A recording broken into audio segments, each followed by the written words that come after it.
BJP ಶಾಸಕ ಬಸನಗೌಡ ಪಾಟೀಲ್ ಯತ್ನಾಳ್ ಮೇಲೆ ವೀರಶೈವ ಲಿಂಗಾಯತರು ಸಿಟ್ಟಾಗಿದ್ದಾರೆ. ಇನ್ನೊಂದು ಕಡೆ ಒಕ್ಕಲಿಗ ಸ್ವಾಮೀಜಿ ಮೇಲೆ ಎಫ್ಐಆರ್ ಹಾಕಿ ವಿಚಾರಣೆಗೆ ಕರೆದಿರೋದಕ್ಕೆ ಬಿಜೆಪಿಯವರು ಸರ್ಕಾರದ ಮೇಲೆ ತಿರುಗಿ ಬಿದ್ದಿದ್ದಾರೆ. ಏನಿದು ಪ್ರಕರಣಗಳು ಅನ್ನೋದನ್ನ ತೋರಿಸ್ತೀವಿ, ನೋಡ್ಕೊಂಡು ಬನ್ನಿ.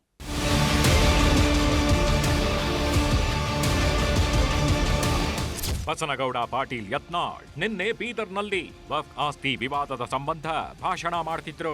ಭಾಷಣದ ಮಧ್ಯೆ ಮಾತಾಡೋ ಬರದಲ್ಲಿ ನೀವೆಲ್ಲರೂ ಮುಸ್ಲಿಮರಾಗಬೇಕಾಗುತ್ತದೆ ಎಂದು ಹೇಳಿ ಅವಹೇಳನಕಾರಿ ಸನ್ಹೆ ಮಾಡಿದ್ರು. ಜೊತೆಗೆ ಬಸವಣ್ಣನ ಥರ ನದಿಗೆ ಹಾರಿ ಸಾಯ್ಬೇಕಾಗತ್ತೆ ಅಂತ ಹೇಳಿಕೆ ಕೊಟ್ಟು ವಿವಾದಕ್ಕೆ ಸಿಲುಕಿದ್ದಾರೆ. ಯತ್ನಾಳ್ ಹೇಳಿಕೆಗೆ ಅಖಿಲ ಭಾರತ ವೀರಶೈವ ಲಿಂಗಾಯತ ಸಮಾಜ ಖಂಡನೆ ವ್ಯಕ್ತಪಡಿಸಿದ್ರೆ ಯತ್ನಾಳ್ ವಿರುದ್ಧ ಬಿಜೆಪಿ ನಾಯಕರು ತಿರುಗಿ ಬಿದ್ದಿದ್ದಾರೆ.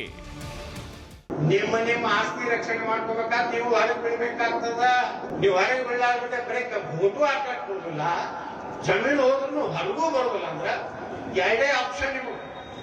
ಒಂದು ಬಸವಣ್ಣವ್ರಂಗ ಹೋಗಿ ಹೊಳೆಗೆ ಜೀವಿ, ಇಲ್ಕಂದ್ರ ಆಗ್ಬೇಕಾಗ್ತದೆ. ಬಸವಣ್ಣ ನದಿಗೆ ಹಾರಿ ಆತ್ಮಹತ್ಯೆ ಮಾಡಿಕೊಂಡಿದ್ದೆ ಅಂತ ಹೇಳ್ತಾರೆ.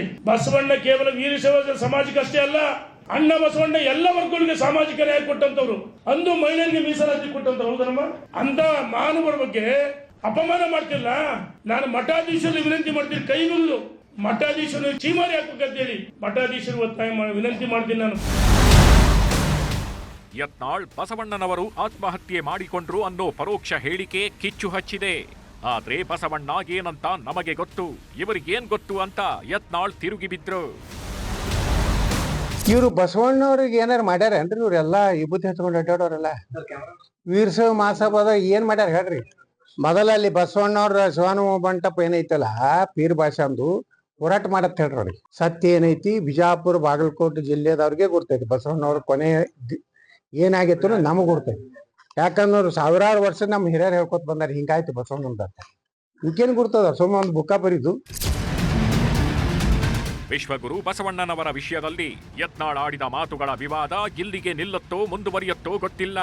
ಆದ್ರೆ ಒಕ್ಕಲಿಗ ಮಠದ ಚಂದ್ರಶೇಖರನಾಥ ಸ್ವಾಮೀಜಿ ಮೊನ್ನೆಯಷ್ಟೇ ಮುಸ್ಲಿಮರಿಗೆ ಮತದಾನದ ಹಕ್ಕನ್ನೇ ಕಿತ್ಕೊಳ್ಬೇಕು ಅಂತ ವಿವಾದದ ಹೇಳಿಕೆ ಕೊಟ್ಟಿದ್ರು. ಈಗ ಚಂದ್ರಶೇಖರನಾಥ ಸ್ವಾಮೀಜಿ ಮೇಲೆ ಎಫ್ಐಆರ್ ದಾಖಲಿಸಿದ್ದು ವಿಚಾರಣೆಗೆ ಬರುವಂತೆ ನೋಟಿಸ್ ಕೂಡ ಕೊಟ್ಟಿದ್ದಾರೆ. ಇದು ಬಿಜೆಪಿ ಮತ್ತು ಕಾಂಗ್ರೆಸ್ ಮಧ್ಯೆ ರಾಜಕೀಯ ವೈಷಮ್ಯದ ಮಾತುಗಳನ್ನು ಆಡಿಸ್ತಿದೆ. ಅಲ್ಲ, ಕಾನೂನು ನನಗೂ ದೊಡ್ಡದಲ್ಲ, ಅವರಿಗೂ ದೊಡ್ಡದು. ಕಾನೂನು ಎಲ್ಲರಿಗೂ ಒಂದೇ ಅಲ್ಲ. ಕಾನೂನು ಬೇರೆ ಬೇರೆ ಇದ್ದರೆ ಬೇರೆ ಬೇರೆ ಕಾನೂನನ್ನು ಉಪಯೋಗ ಮಾಡ್ಬೋದು. ಆದರೆ ಈ ದೇಶದಲ್ಲಿ ಇರ್ತಕ್ಕಂಥ ಕಾನೂನು ಎಲ್ಲರಿಗೂ ಒಂದೇ ಇದೆ. ಸ್ವಾಮೀಜಿಗೂ ಒಂದೇ ಕಾನೂನು, ನನಗೂ ಒಂದೇ ಕಾನೂನು ಮತ್ತು ಎಲ್ಲರಿಗೂ ಒಂದೇ ಕಾನೂನು. ಕಾನೂನಿನ ಚೌಕಟ್ಟಿನಲ್ಲಿ ಏನು ಕೆಲಸ ಮಾಡಬೇಕು ಇಲಾಖೆಯವರು ಅದನ್ನ ಮಾಡ್ತಾರೆ ಅಷ್ಟೇ. ಇವರಿಗೆ ನೋಟಿಸ್ ತರಾತುರಿಲಿ ಕೊಟ್ಟಂತವ್ರು ನನ್ನ ಬಗ್ಗೆ ಚರ್ಚೆ ಮಾಡಿದ್ರಲ್ಲ, ಇದನ್ನ ಜನಾಂಗೀಯ ಭಾಷೆ, ಇವತ್ತವರಿಗೆ ಏನಾದರೂ ನೋಟಿಸ್ ಕೊಟ್ರ? ಕೇಸ್ ಆಗಿಲ್ಲ, ಅದು ಖಾತೆಗೆ ನೋಟಿಸ್ ಕೊಟ್ಟಿಲ್ಲ. ಇದನ್ನ ಈ ಒಂದು ರೀತಿಯ ತೀರ್ಮಾನಗಳು ಮಾಡೋದ್ರಿಂದ ಈ ರಾಜ್ಯದಲ್ಲಿ ಮುಂದಿನ ದಿನಗಳು ಯಾವ ರೀತಿ ಅರಾಜಕತೆ ಪ್ರಾರಂಭ ಆಗುತ್ತೆ ಕಾದ್ ನೋಡಿ. ಶ್ರೀಗಳು ಕೊಟ್ಟಂತ ಹೇಳಿಕೆ ಕಾನೂನಿನ ಚೌಕಟ್ಟಿನಲ್ಲಿ ಇದೆಯಾ ಇಲ್ವಾ? ಹಂಗಿದ್ದಲ್ಲಿ ನೀವು ಕಾವಿ ಹುಟ್ಟ ತಕ್ಷಣ ಸಂವಿಧಾನ ನಿಮ್ಗೆ ಅನುಸರಿಸೋದಿಲ್ವಾ? ಬರೇ ಖಾದಿ ಮತ್ತು ಖಾಕಿಗೆ ಮಾತ್ರ ಸಂವಿಧಾನನ? ಈ ಸರ್ಕಾರ ನಾವು ನಗರ ನಕ್ಸಲರು ಅಂತ ಕರಿತಾ ಇದ್ವಿ. ಯಾರು ನಗರ ನಕ್ಸಲರು ಅನ್ನುವಂತ ಸ್ಥಿತಿ ಇವತ್ತು ನಿರ್ಮಾಣ ಆಗಿದೆ. ಹಾಗಾಗಿ ಸರ್ಕಾರ ತನ್ನ ನಿಲುವುಗಳಿಂದ ವಾಪಸ್ ಬರಬೇಕು.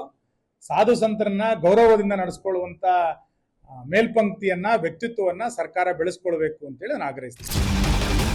ಇನ್ನು ಸ್ವಾಮೀಜಿ ಅವರು ಮುಸ್ಲಿಮರಿಗೆ ವೋಟಿಂಗ್ ಪವರ್ ಹಿಂಪಡೆಯಬೇಕು ಎಂದಿದ್ದಕ್ಕೆ ಬಿಜೆಪಿ ಬೆಂಬಲ ಕೊಡುತ್ತಾ ಅಂತ ಸಚಿವೆ ಲಕ್ಷ್ಮೀ ಹೆಬ್ಬಾಳ್ಕರ್ ಕೂಡ ಪ್ರಶ್ನೆ ಹಾಕಿದ್ರು. ಸ್ವಾಮೀಜಿಗಳಿರೋದು ಸಮಾಜದ ಸ್ವಾಸ್ಥ್ಯವನ್ನ ಕಾಪಾಡಲಿಕ್ಕೆ ಹೊರತಾಗಿ ಸಮಾಜದ ಸ್ವಾಸ್ಥ್ಯನ ಕೆಡಿಸ್ಲಿಕ್ಕೆ ಅಲ್ಲ. ನಾನಷ್ಟು ದೊಡ್ಡವಳಲ್ಲ ಸ್ವಾಮೀಜಿಗಳ ಬಗ್ಗೆ ಕಮೆಂಟ್ ಮಾಡ್ಲಿಕ್ಕೆ. ಬಟ್ ಸ್ವಾಮೀಜಿಗಳು ಏನೇ ಇದ್ರು ಕೂಡ ನಮಗೆ ಮಾರ್ಗದರ್ಶನ ಹೇಳ್ಬೇಕೆ ಹೊರತಾಗಿ ಈ ರೀತಿ ಮಾತನ್ನ ಹೇಳ್ಬಾರ್ದು. ನಾವು ಭಾರತ ದೇಶದಲ್ಲಿದ್ದೀವಿ, ಅಂಬೇಡ್ಕರ್ ಅವರು ಬರೆದಂತ ಸಂವಿಧಾನವನ್ನ ಫಾಲೋ ಮಾಡ್ತಾ ಇದ್ವಿ. ಎಲ್ಲ ಪ್ರಜೆಗಳಿಗೂ ಎಲ್ಲರಿಗೂ ಕೂಡ ಒಂದೇ ಹಕ್ಕು. ಅದು ನಾನಾಗ್ಲಿ, ಅದು ರಾಷ್ಟ್ರಪತಿ ಆಗ್ಲಿ, ಅದು ನೀವಾಗ್ಲಿ. ಒಂದ್ ಕಡೆ ವಿಶ್ವಗುರು ಬಸವಣ್ಣನವರ ಬಗ್ಗೆ ವಿವಾದಿತ ಹೇಳಿಕೆ ಕೊಟ್ಟು ಯತ್ನಾಳ್ ಇಕ್ಕಟ್ಟಿಗೆ ಸಿಲುಕಿದ್ದಾರೆ. ಇನ್ನೊಂದ್ ಕಡೆ ಮುಸ್ಲಿಮರ ವೋಟು ಹಕ್ಕು ಕಿತ್ಕೊಳ್ಬೇಕು ಅಂತ ಹೇಳಿ ಒಕ್ಕಲಿಗ ಸ್ವಾಮೀಜಿ ಚಂದ್ರಶೇಖರನಾಥರ ಮೇಲೆ ಎಫ್ಐಆರ್ ಆಗಿರೋದು ವಿವಾದ ಗೆಬ್ಬಿಸಿದೆ. ಇದು ಎಲ್ಲಿಗೆ ಹೋಗಿ ನಿಲ್ಲುತ್ತೋ ಏನೋ. Bureau report, news 18.